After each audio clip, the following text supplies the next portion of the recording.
I'd like to introduce you to my next guest, Madeleine Boscovitz. She is an amazing lady and she's here to share some amazing information with us parents. Welcome. Hi, I'm so glad to be here today, Kelly. Oh, I'm glad that you're here as one of my guests. Thank you so much. Dr. Boscovitz is a psychologist with 25 years plus years of working with adolescents and their families. She has written 2 books addressed to teens and young adults. I Want to Be Me, but I Don't Know Who I Am, a guide for teens and young adults, and I Want to Be Me, workbook for preteens, teens, and young adults. These books teach her successful approach to empowering teens to become successful and resilient adults. I'm so excited for this segment. Take it away. I want to hear everything. Well, I just want to point out to you all, and that includes Kelly, that my readers and my clients know me as Dr. B because it's a whole lot easier. So I am going to be sharing a PowerPoint with you and talking with you about its contents, and hopefully that will work out.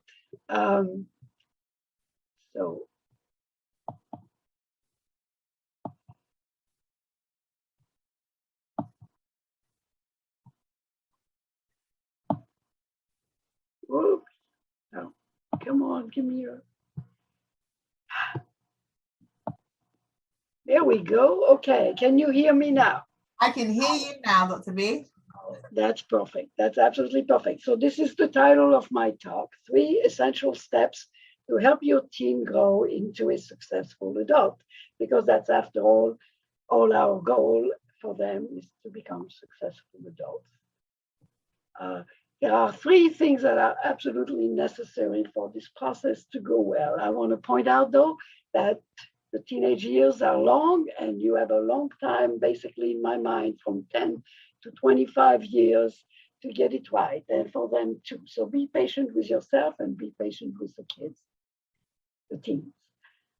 So the first one is to create a solid structure with rules, expectations, and real-world consequences to guide your teen. Then once you've done that, by the time they're 13, you need to start leaving them space to take on their responsibility for themselves and become independent.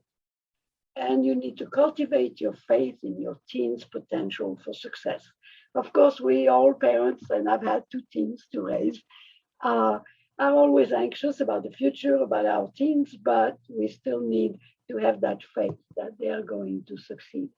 So let's understand what's happening to you. So just yesterday, there were such cute kids and you were the most important person in their life. Well, no one is more surprised about the onset of adolescence than they are, than the adolescents themselves. And you're still the most important, even though it's not so obvious anymore.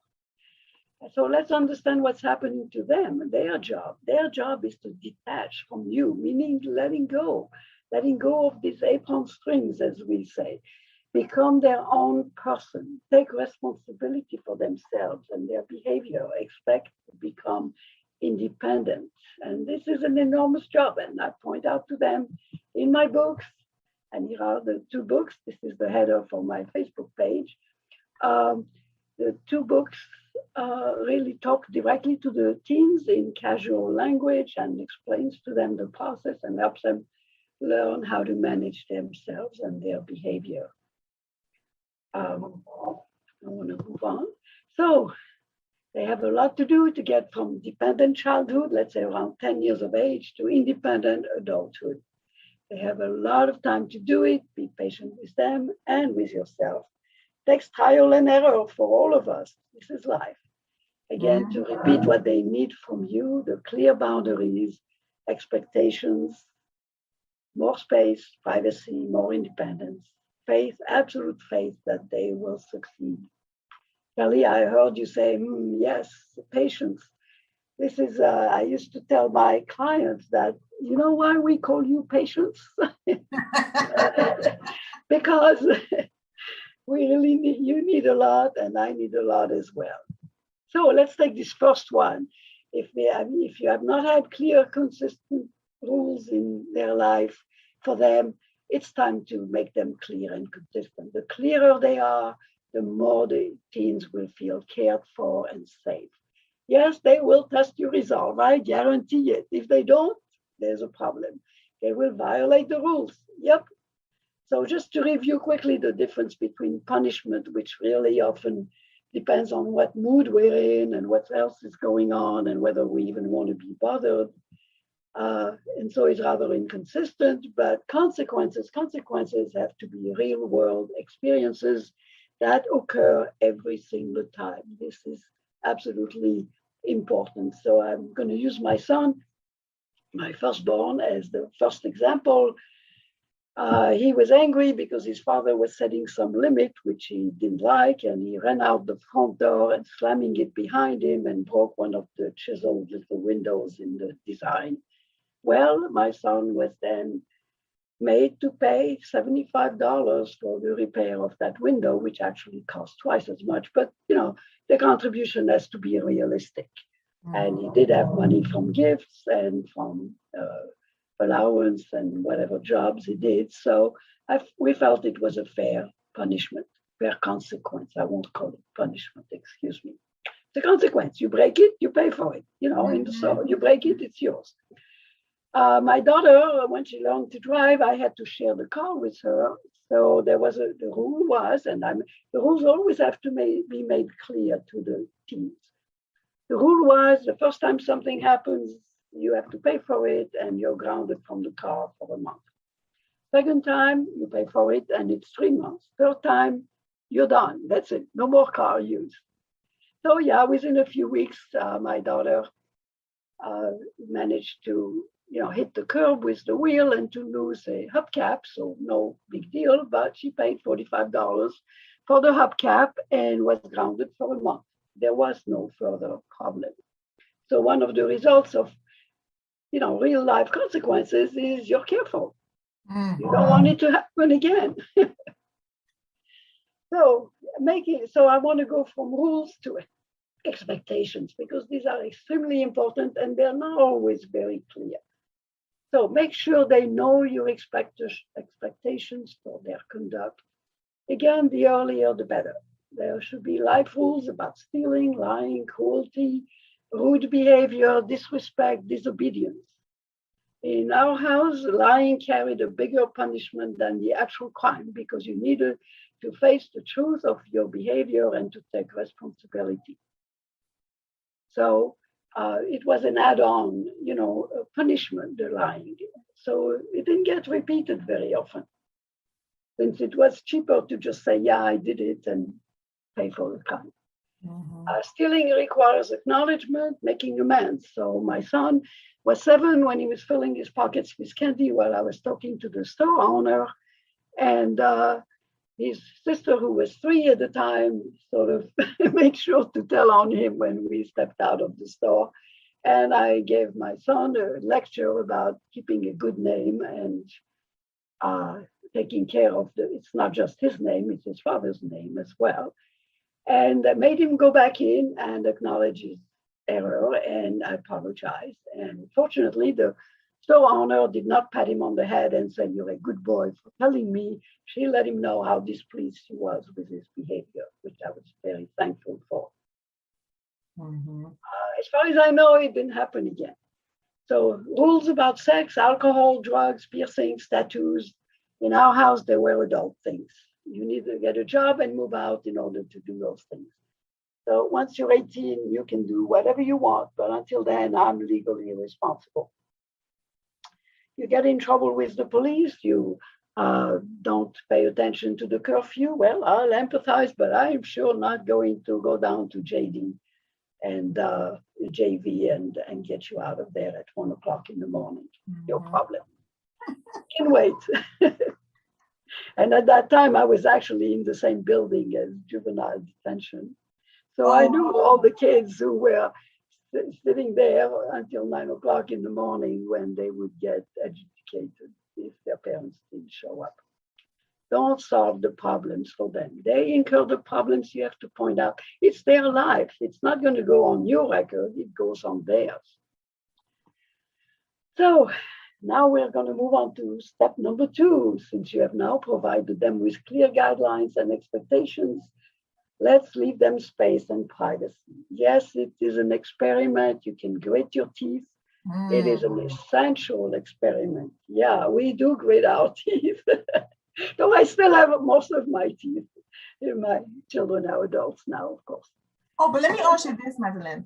I'm sorry? What age do you, I just wanted to ask you, what age do you start giving them privacy?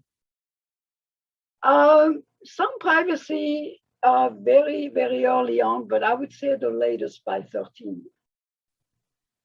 You know, definitely, I want to, well, I will share in just a little bit, but, you know, we don't walk into their rooms without being invited. We don't go and search out their rooms. We don't take care of everything. You will see in a couple of slides when I get to that. So the earlier they learn responsibility for themselves, the better. So I'm going to share again my son. I've only have 2 kids, so they take turns.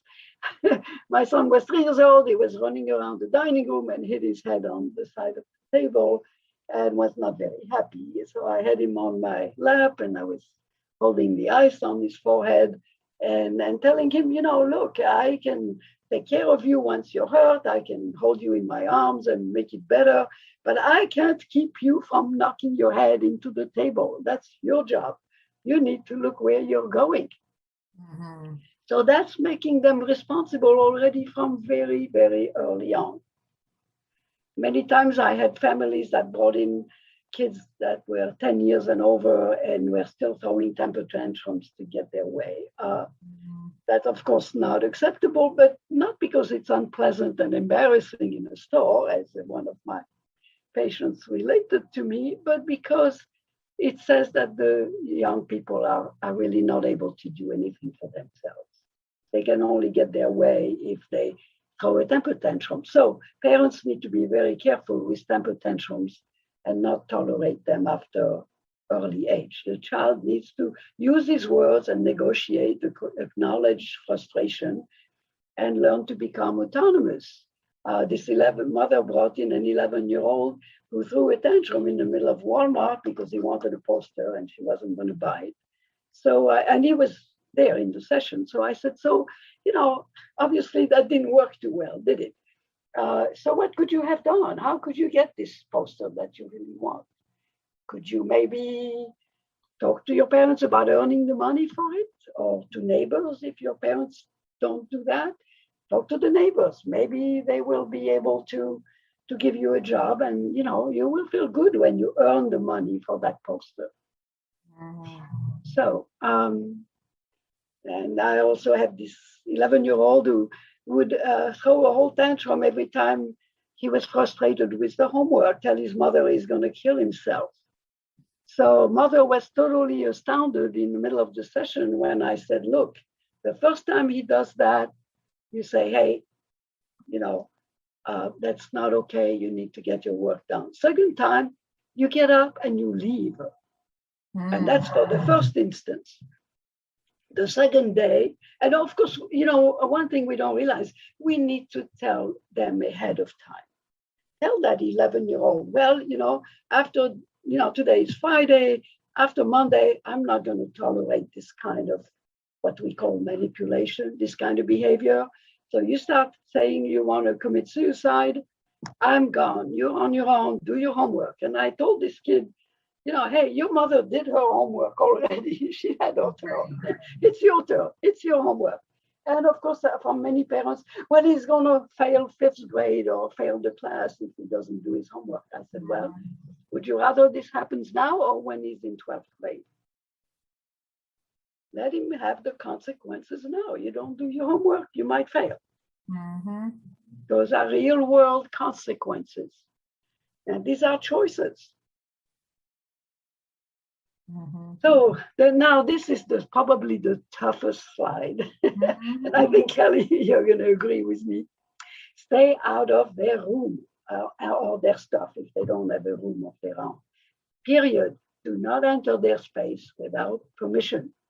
Knock at the door and wait for admission, preferably in person. I have a friend who's 18-year-old she was still walking into his room without permission.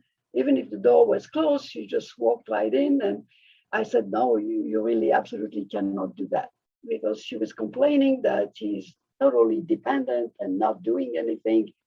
And I said, well, let's do an experiment. You're going to tell him that, hey, I realize that you're kind of older and I need to be knocking at the door, not just walking into your room. So take it on yourself and then do that. Knock at the door, wait for him to get up from whatever he's doing and admit you, preferably in person or not. He may not. He may just ignore you.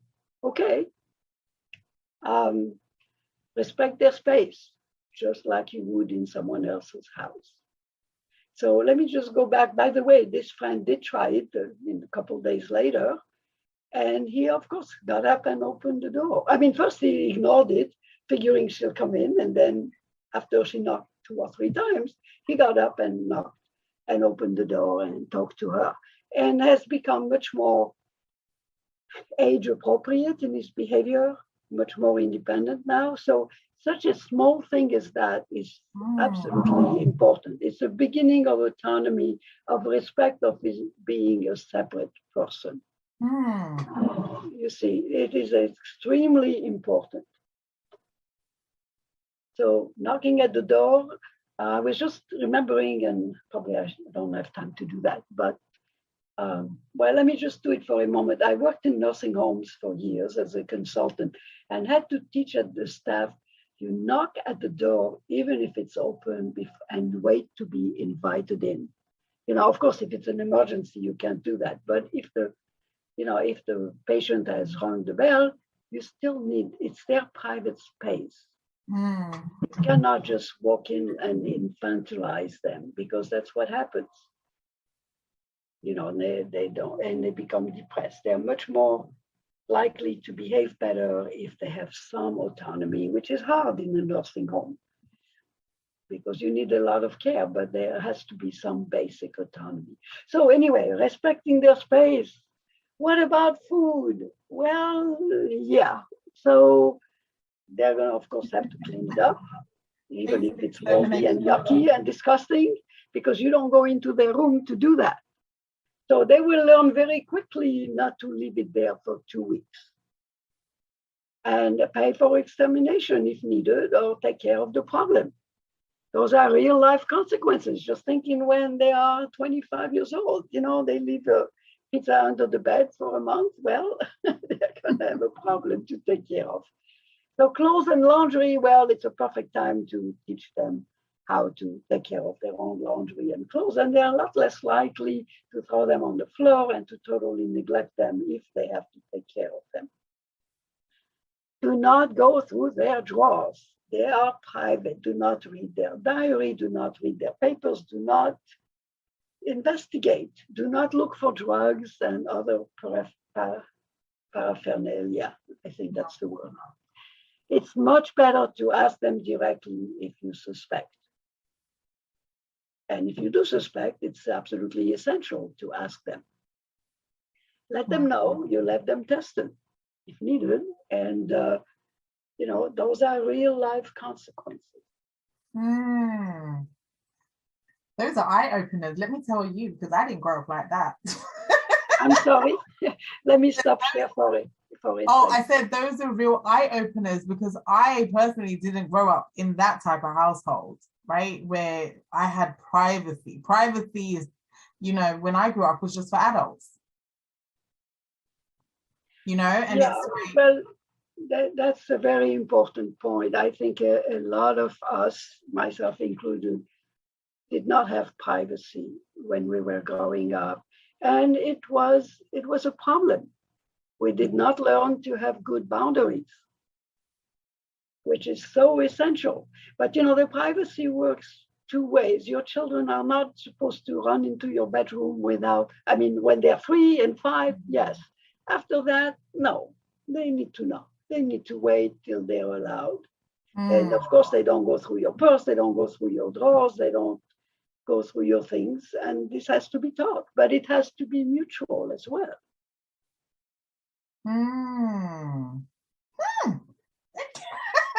Okay. Well, it's so good to get that feedback. Yeah, because Yeah, it's let me. real life. I mean, these are the questions. I mean, that's the thing. As a parent, you are bound almost by your own experience, right? I mean, you only Absolutely. really know either what you learn through experience or learn through your own like this, learning through, experts telling you. But you don't know. I mean, you just think that that's the right thing to do because it was done to you. Well, that's a great point. Yeah. So when I wrote 25 plus years of doing work with teens, I've actually had the very great luck to find the work of a French psychoanalyst for children whose name is Françoise Dolto and who I read before I had kids, which changed my whole idea about parenting.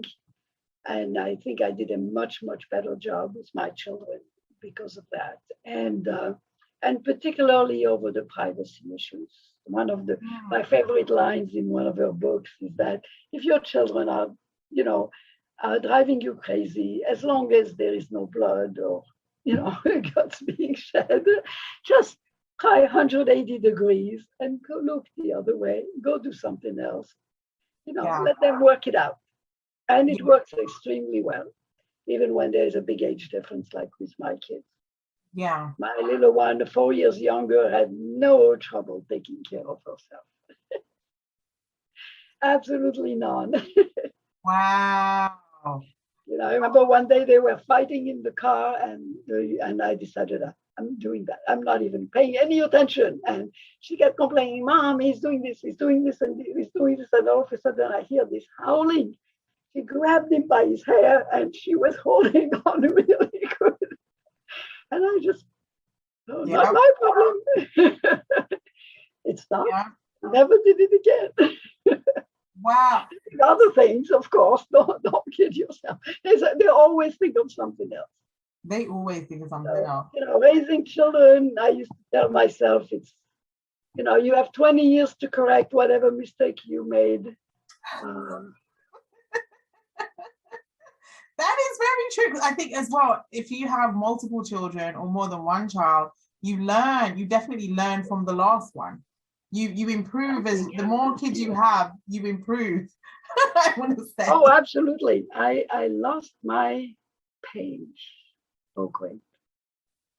Oh, maybe this is it. Let me see if I can go back to that. Yeah. So we are just stopped here. So let me go on to the next one. Why don't you want to do the next one? This is weird. Oh, okay. Here's the next one. Don't ask them what's wrong, even if they're coming in, banging into the chairs and everything, and it's pretty clear they're in a bad mood, they're upset about something. Don't ask them what's wrong, because they're being manipulative, and because it's for them to come to you with their problems, to acknowledge that there is something to talk about. It's the first step in taking responsibility for themselves. And then be genuinely receptive, or let them know it's not a good time. You can have your own needs. And again, unless they're bleeding or there is something really horrible, you do not have to attend to it immediately. You can even make an appointment and say, look, I know you want to talk, but I have to go to work, you have to go to school, let's talk tonight. And do not take ownership of the problem. Don't start solving the problem for them. Rather ask them, what are you going to do about it? Can you think of some solutions? And even if the solutions are totally unrealistic, don't point it out to them unless it's going to be lethal. Let them figure it out. I mean, you can maybe ask, how do you think that's going to work? That's okay to ask, to point out that maybe it's not realistic. But one of the things in the workbook is an exercise that I call it the do-over exercise, because I tell them, what was the problem? What did you do? How did it work out? What do you wish you had done? What might you try next time? So there's a lot of do-over. And you know, we all go through that all the time. One of the things I tell the teens is that this is only the beginning of learning those skills. You're going to have a whole lifetime to practice them. So don't solve the problem for them.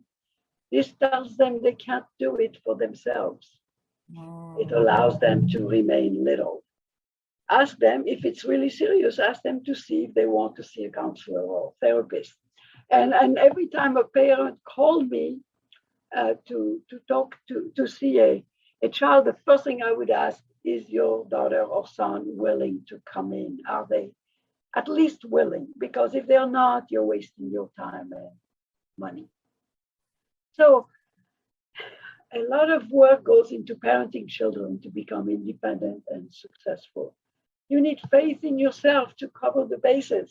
Don't be afraid of being strict and having high expectations. They thrive on that. They want to know that you believe in them. Your trust and your faith give them the courage to try as best they can to meet expectations. If you don't, your lack of faith in them frightens them. If they can't feel confident, if you're not, they can't feel positive self-esteem if you don't trust them. So these are, you know, they're written tiny little words here, but these are extremely important. So many times I've had families coming in with this kind of situation.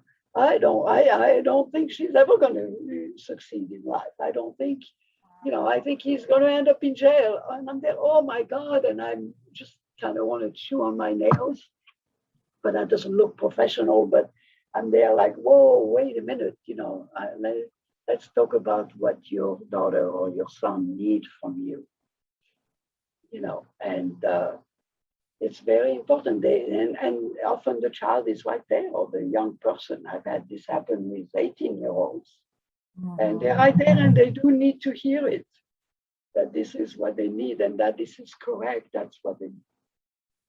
Oh, excuse me, that it is what they need. So as they go into their teen years, it's time for you, us parents, to start separating from our children. I should have written this in the we form. They may please us or not with their choices. They may not decide to do what we want them to do. Sometimes parents don't feel they're a good fit. Be patient. They're trying on new things. They're building themselves into new persons. They need your respect whether you agree or not. It's essential for them to achieve separation if they want to lead successful lives. You know, there are movies made about, you know, people who are not a failure to launch, who are not able to separate from parents, who are not able to become independent. But remember, you and they have a whole decade and more to do this. Parents tend to do it at their own pace, and teens do it at their own pace as well, but sometimes they are pushing their parents along or pulling them along, and vice versa. So there's often a tug of war, and it's part of adolescence. I used to tell my daughter, so I'm the parent and I'm doing my job, you're the teen, you're doing your job. So that's it, we don't have to agree. You're still the most important person in their life, and you need to absolutely believe that. Give them that most important gift, the trust that they will succeed in making themselves a good life. Don't expect perfection in them or yourself. We always have time to correct mistakes. It should never stop us from growing, and encourage positiveness from them and positive attitudes as you show them that they can learn to take care of themselves. And I think this is where I stop. Yeah. Stop share. And wow, that's amazing. I think for me, the biggest takeaway is that this whole period of their life is preparing them for adulthood, and it's purposeful. It's happened. There's a reason why they're behaving the way that they are. There's a reason why you need to do these things to help encourage them to become, you know, independent adults. Absolutely. You know, and it's hard for parents to let go because you just see them as your little baby. You still see them as your little baby. They're your babies, and you know, eventually you have grandchildren, and my granddaughters are teens now. And, oh wow! And it's kind of fun to see the cycle. And by the way, I want to point out to you that as soon as my daughter turned 18, she calmed down, and she actually, one of her rebellions was to get married very early on and to have children, which made me a grandmother because I was an old mom. But anyway, she when she was a young mom, I was the expert in everything. And then she would quote to me things I said to her when she was a teenager, and she'd say, "Don't you remember saying that to me?" And they're like, "Huh? You blew me off so big time." They hear it. They do hear it. You're still the most important person in their life. And that's important. I'm Essential. glad that you pointed that out, because that's almost, when you're in the thick of it, when you're in the thick of this, battle almost with your teen, you don't think that. You think they hate you. I mean, they tell you they hate you. You know what I mean? Or they may show you that they hate you. They may not show you. To stay out of power struggles. This is when I would say, "Hey, I'm the mom. I'm doing my job. You don't have to like it. This is it." I want to show my free gift, if I may. Yes, please tell us all about your free gift. If I can find it. Where are you, free gift? Oh. Let me go to share screen. Free gift. Here we are. Okay. I'm not sure what happened here. Let me see if I can make it so you can see what it is. I'm just gonna.